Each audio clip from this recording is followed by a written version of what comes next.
मालदा सीमा पर बाड़ लगाने को लेकर सियासी संग्राम छिड़ गया है।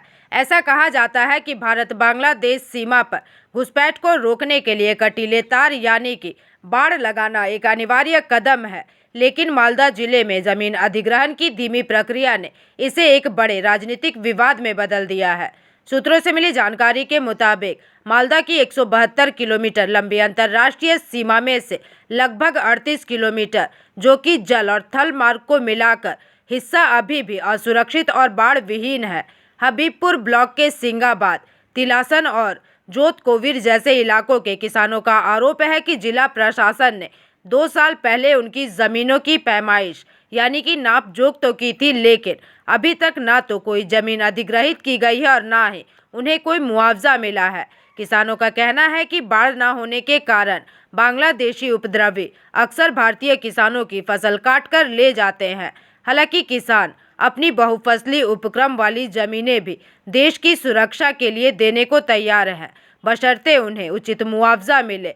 आपको बता दें कि हाल ही में 17 जनवरी को मालदा में परिवर्तन संकल्प सभा के दौरान प्रधानमंत्री नरेंद्र मोदी ने कहा था कि केंद्र ने सीमा पर बाड़ लगाने के लिए राज्य सरकार को 5 बार पत्र लिखे हैं, लेकिन जमीन अधिग्रहण में राज्य की उदासीनता बाधा बनी हुई है।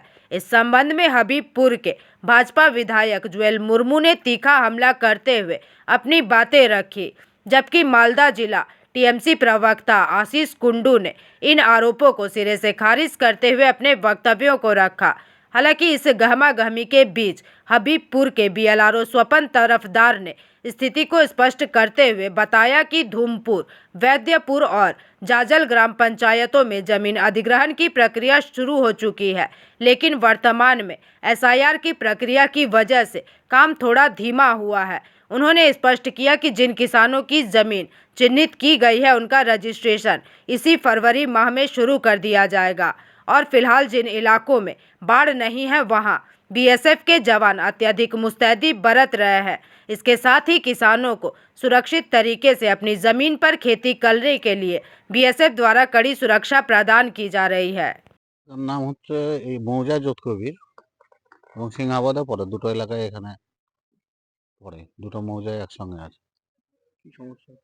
সমস্যা বলতে ওনারা আসছেন, মাপজোক করছেন বারবার, অথচ কোনো জমি জায়গা নিচ্ছেন না। আবার আমাদেরকে বলছেন ফসল লাগাতে নিষেধ করছেন, ফসল লাগানো হচ্ছে না, জমি পতিত পড়ে থাকছে। এর আগে একবার ফসল হলো, সেই ফসল ওরা নষ্ট করে আবার মাপজোক করলো। বিভিন্ন রকম সমস্যা চলছে। আছেন আপনারা? আমরা দেশের সুরক্ষার জন্য আমাদের সামান্যতম জমি দিয়ে যদি আমরা শান্তিতে বসবাস করতে পারি, আমরা জমি দিব।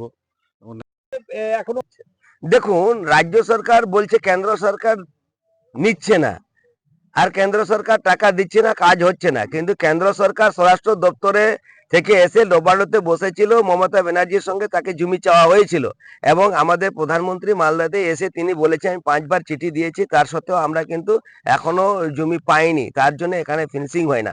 আর আমাদের পশ্চিমবঙ্গের মানুষজন বলছে, যারা কৃষক ভাইরা বলছে যে আমাদের হবিপুর বিধানসভায় যারা চাষিরা আছে তারা বলছে তাড়াতাড়ি করে কৃষিকাজ করি। আমাদের বাড়ি এই যোধকবিরে। কি সমস্যা আপনাদের এলাকায় এখানে? আমাদের এলাকাতে সমস্যা হচ্ছে যে আমাদের যে কাঁটাতারের বেড়া নেওয়ার জন্য যে জমি অধিগ্রহণ করার কথা, সেই কাজ এখন পর্যন্ত মানে কমপ্লিট হয়নি। মাপযোগ হয়েছে, টাকা পয়সা অধিগ্রহণ মানে টাকা পয়সাও দেওয়া হয়নি, অধিগ্রহণও হয়নি। কিন্তু আমাদের এখানে প্রতিটা পাবলিক জমি। Bureau report, PVTV news.